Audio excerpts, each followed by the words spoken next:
Is this a Christian world and we're all just living in it? Today we're going to take a look at a sit down. It's not too recent, but it was a little while ago, maybe about 11 months ago, 12 months ago, with Sam Harris and Alex O'Connor. We're just going to take a few clips from their podcast that they had together, their conversation, and just kind of break it down. And I'm going to give my point of view and what I took from it and how I view what they believe and what they're standing on is borrowed from a Christian worldview. My name is Brandon Fogel. This is Evolution. Let's get into it. All right, so there are a couple clips, two clips we're going to look at, but I wanted to start it off with just listening to their discussion. It was very good. I love listening to Sam Harris. I love listening to Alex O'Connor. They both bring good perspectives, and they are both brilliant men. They're very smart, very smart. So I would give them that. And they're just amazing at articulating what they believe and what they're arguing for. But some of the things that they talk about in this discussion, I would say Alex seems a little bit more tethered to his foundation of the moral argument, as opposed to Sam Harris's view of the moral argument and the moral landscape. I think his argument breaks down when you really hash it out and take it to its logical conclusion. I wanted to start off with, first of all, just a couple clips. We're going to look at the first one first, and then I'll give my opinion, my breakdown, and how I viewed it when I was watching it, because I just absorbed so much of what they talked about. It was very good. The whole sit down is very good. So I have the link to the video, a link to Alex O'Connor's YouTube channel, so you can check that out. But we're going to take a look at just this sit down that they had together.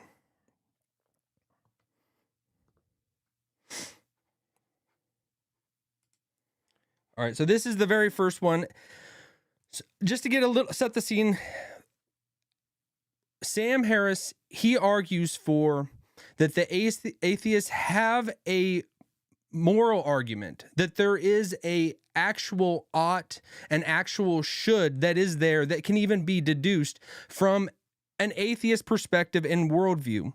Sam Harris, on the other hand, continues to kind of challenge him on that and saying, where do you get the should from this is that we experience in reality? And he continues to press Sam in his argument, in his belief, and he comes to the conclusion, he says, we're saying a lot of the same things, but we're still disagreeing on a fundamental issue. And let's just take a look at this first clip we're gonna break down. It's weird. I think we almost agree in that. Me being an emotivist and just thinking that all there essentially is people's preferences and people acting in accordance with them. It almost sounds like you agree with me, and this whole thing about tacking on the should. Well, but correct me if I'm wrong. Should is shorthand for a lot that we know about human minds and human societies that deeply matters to us, right? We know quite a bit about the difference between the best possible lives and the best possible relationships and the worst possible, right? And so, and insofar, the shorthand is, if you could push that button, you really should do it, right? In fact, you should be willing to pay a fair amount of money to do it, right? Like, you should be able to, you should be willing to make some sacrifice personally to do it. And if I'm talking to someone who says, well, I don't see any of that, right? I don't see why I should even just lift a finger to do that, right? There may not be, I think there probably are ways to argue that person, closer toward pushing the button if they're, neurologically intact. Sure. Right? Yeah, you could say, oh, did you consider the fact that there are people who might be miserable right now, whose misery would be reduced, and there are people who you might meet tomorrow who you might fall in love with, your future wife who's out there. Okay. So they go into this argument about Alex, who was the first one speaking. He continues to push that it's really a matter of preference. And Sam Harris always comes back and said, you're reducing it to not the significance and weight of these issues that you're talking about when you just say preference, because preference can mean I prefer chocolate ice cream as opposed to vanilla. I prefer a sunny day as opposed to a cloudy day. I prefer going to the beach as opposed to going to the mountains. And Alex is really trying to wrap his head around, and he's really trying to understand. I get what you're saying, and I'm following it out, but the things aren't going together. The lines aren't crossing. There's no intersection between what you're saying as opposed to when we draw it out to its fundamental, final conclusion in the matter, and we take all of the points and put them together. They don't line up. They don't make sense. And he continues to challenge him on that. And Sam Harris, he goes into a lot of just, I think, circular arguing in what he's saying, because everything he says, he draws it out and he keeps going. And I think he's finding a lot of the things as he's discussing it with Alex, because a lot of the things he's not really logically making sense because I view Sam Harris as a very logical person, but no matter how many times you say something over and over, I don't think it's reaching the masses. I don't think it's reaching what the argument really entails, because I would argue and say that the atheists are living in borrowed time. They're living in a house that is currently not theirs. And I would say that the house belongs to the Christian worldview. And Sam is continually borrowing from Christianity and deducing a lot of morality from it by just basically the moral law that we all understand is out there. And he's trying to take his argument and infuse it into that and just say that his argument stands up against Christianity, as opposed to the Christian argument is we understand that there is a moral law above us, and we're taking that from what the moral law says, and we're just basically extrapolating it and presenting what we all know is true. There are things I would say, and I get it, a lot with atheists, they immediately will point to certain things in morality in the Christian Bible, the Bible that we have, the corpus that we have in the biblical literature. And they would say there are certain things in the Bible that don't match up to what we would understand as good morals. And I think they always go to, and these are the ones that stand out to me the most, is slavery and what happens in the Old Testament with the Israelites going in and basically conquering other nations and putting them, defeating them and destroying them and just and taking over their land. And I get that. Those are very tough things to talk about. And I'm definitely open to talking about it. I'll actually go into slavery a little bit and how I would, as a Christian, because I am coming from it from the perspective of a Christian, how I would understand slavery. But before we get into that, I want to also take a look at the next clip, which Alex, they fall on this argument where it's basically, say you're in a room and your family is in another room and they're held by captors and they're being tortured and Alex is saying, I can't say that those people that have my family captive are actually doing anything wrong, but I would just prefer that they don't. And Sam immediately comes back and says, do you understand the gravity of what you're saying? You're reducing it to something that doesn't matter at all. And I would say that to Sam, if you say that people my family's being tortured in another room, I would prefer that they don't. But then also the people in the other room that are torturing my family, they're in the stance where they prefer that they are torturing them. It's just a matter, because when you take it just to its logical outcome, the atheist worldview, that there is actually no higher up law that is above us. There is actually not, it's not there. You couldn't really say that somebody is doing anything wrong. There is no wrong. There is no good. There is no right when you really hash it out. And then they go into a lot of talking about because Sam, he kind of leans toward almost a Buddhism worldview and understanding, and just removing yourself and getting into meditation and just becoming almost just one with the universe in a lot of ways, one with your experience. And I think he almost skates by the bigger point that you are arguing moral realities that we all know exist, but you're just borrowing it from a Christian worldview, and this almost just hijacking it and then running off with your own belief system. Because I would say the Christian worldview is the worldview that we all inhabit.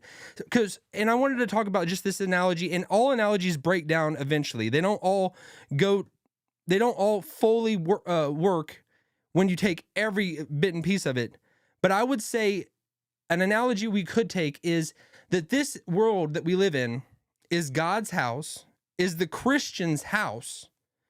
We're all living in it. We have examples that our Father that this is his house, but he's just away. He's not here right now. And we have an explanation for why he's not here and why everything is not exactly perfect.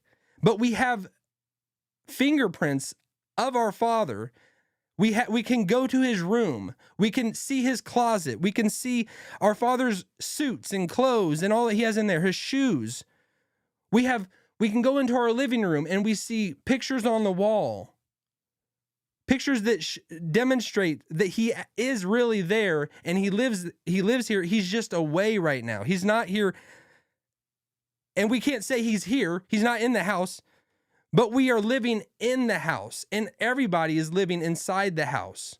And we are all just making our arguments for why we're inside this house. And we're just trying to, as much as possible, prove that our belief is stronger than someone else's belief. And I would say that the atheist is trying to disprove the existence of our Father that is there, saying he's not really here. These things that watch on the dresser, that it's not really his. It's just something that appears to be his. It's something that just seems like it was his, but it's really not. And there's an explanation why that watch somehow got put together and is perfectly intact and looks like a man that lived there. It looks like there is a reason why it is there, and and just use all this reasoning and argument and a lot of flowery language to disprove that our Father's there, but they're just borrowing it. They're just borrowing from everything because they can't step outside the house.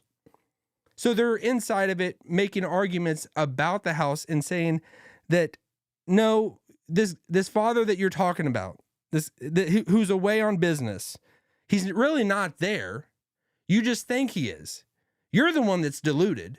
You're the one that is crazy and thinking all this, as opposed to the Christian is like, we're all inside this house. We all have this evidence that he's here, whether it's the evidence of just and you can bring it home to this world is so intricately put together, and you can see the fingerprints of an intelligent designer in everything, to how everything works together, to how we orbit around the sun, to how we're just flying through space and not just incinerated or just imploding at every moment, but we are all somehow, all these molecules are being held intact.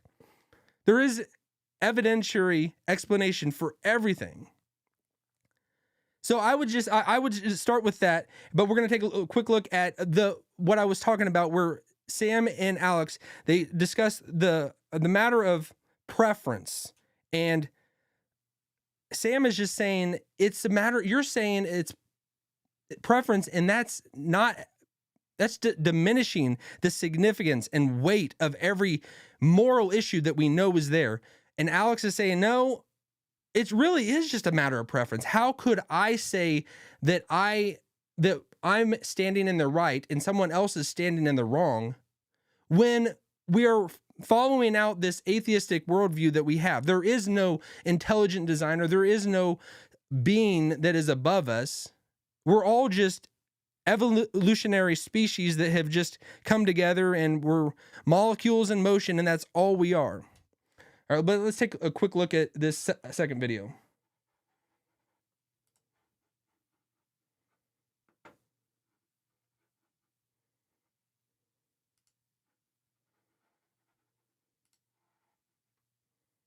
It seems natural for me to say of the worst possible misery that I prefer it not to be the case. It just seems so much more unnatural. Doesn't it sound psychotic to say that? Psychotic or psychopathic? Like either you're not tracking. I mean, just imagine, you're held by your captors in a room away from your family, and but you can hear the screams of your family in the next room. And they say to you, you want us to stop torturing your family because you just give us the information that we know you have. And you say, well, I obviously have a preference that you not torture my family as you're doing right now. But I mean, like that aloofness from the details of what's actually happening. Well, I don't think I would put it so. But it doesn't actually track the way you would feel and would be right to feel given the kind of being you are, given the circumstance. Like I would really, really, really prefer for that not to happen. Even more like how much ice cream could they offer? Counterweight that preference? Well, I suppose. Okay. So right there, I would say Sam and Alex they got both sides of the coin and they're arguing it from both sides as atheists, but they're coming to it to a different conclusion on both sides. So if you combine what they are saying, you would almost land at the Christian worldview. Because Sam, Sam, if he really believes what he is saying, that there is and I sometimes struggle when I listen to Sam Harris talk, if he really believes what he is saying, because whenever he talks it all through and he keeps going and going and arguing for there is a actual moral high ground, and it's really just the person's ultimate well-being that they're concerned with, and we just know things are right, we just know things are wrong, and we can have this degree of this is more wrong than that, this is more right than that. Whereas if you actually followed it to its full conclusion, it's arguing for that we know there's a moral law. We know there is a moral law, and Alex, he is borrowing from the Christian worldview as well, because he understands that certain things are right. But his disconnect is that he has followed it to its full conclusion because he just is sitting in his atheistic perspective. And these two, they're not crossing. It's like the hairs, like the lines are not crossing. Both of them are coming from different perspectives. Both are disagreeing. But I almost respect Alex's position more because he has followed it to its full conclusion. He's logically played out all of it with, if we stand in our atheistic perspective, that we're going to see that nothing really matters. Nothing really has weight or significance, and no person's viewpoint is better than another person's. I almost respect that more, but Sam, I think, is almost closer to the target because he sees that there is true weight in saying that something is wrong. We all understand that there's good, there's something that is evil. Those words are meaningless if we don't take into account a moral law. And if there is a moral law, if there is law, like, because they both can get on board with the laws of physics, but they can't get on board with the moral law and agreeance on that. And so I would say that their disagreement is just, they're not seeing the full picture, and they're not really understanding the full weight of the Christian worldview. They're not truly understanding.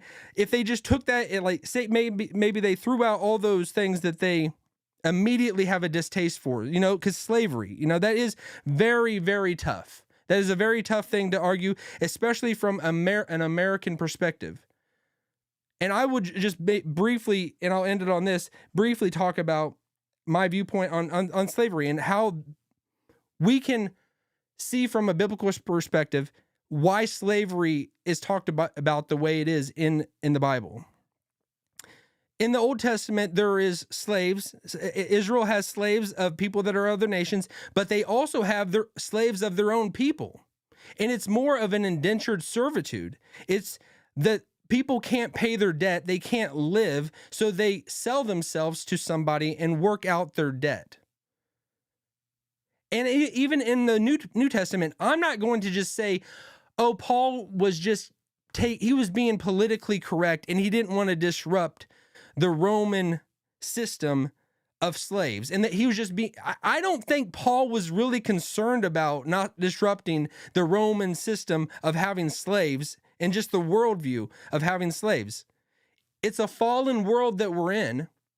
You know, prisons aren't ideal, but it's a fallen world that we're living in, and prisons are necessary. And in that culture, in that time period, slavery was acceptable. It was acceptable. Stealing someone and making someone a slave by their ethnicity was never acceptable. And even as in a Christian worldview, Christians would claim, and I would proudly say, I am a slave of Jesus Christ. And that's what all the apostles said. We are slaves, the same word of Jesus Christ. We don't play that down. We don't try to skate past that. But it's the most precious thing in the world that we are owned by God. And there's all these analogies. He's our Father, but he owns us. He purchased us. He died for us. He bled and died for us. That was the currency that paid for our life with him and our forgiveness. So I think Christians, because especially coming from this American version that we have in this history we have a blemish on American history, because we enslaved a certain ethnicity. But that was never a part of the Bible, and that was always immoral and wrong. And people can take any Bible passage and take it out of context and use it for their own political gain. But we can't just discount it and say, and try to reread what was meant there. No, their slaves was acceptable. It was a part of this world that we are in. The ownership of someone, if someone sell what they have, they couldn't afford to live and they needed to be taken care of, so they sold themselves to somebody. But this isn't all there is, We think that, oh my gosh, that's the worst thing imaginable. But that is just, we are living in a mist, like just a vapor that is just here for a second, and we're about to step into eternity. Selling yourself it's the necessary, I guess you could say, the necessary evil for living in a fallen world that people had to be taken care of. It's not to say that we need to have slaves now, but it's not to say that it wouldn't be the worst thing. If someone willingly submits themselves and they wanted to give themselves to somebody, and that's how they were needed to live, that's what the Bible had prescriptions for that. The Bible had prescriptions for that. So I just know that all these Christians in our day and age want to just kind of whitewash what it says in the Old Testament, what it says in the New Testament, and just say, well, we've come to a higher level understanding. Whereas, let's take the Bible at what it meant. It's maybe not the best scenario, but it was what life was about, and it's not the most it's not the most evil, because we are all slaves of God. We are all slaves of Jesus Christ when we surrender to him. So there's that picture that we are well taken care of as Christians. So I wanted to just look at both of those perspectives. Sam Harris, Alex O'Connor, I madly respect both of them. And I want to make that clear. I madly respect both of them. I love listening to both of them. And I think that they both bring a lot to the table, but their arguments would make a lot more sense if they just bowed the knee to what they know is true. Because we can't just skate past that and say we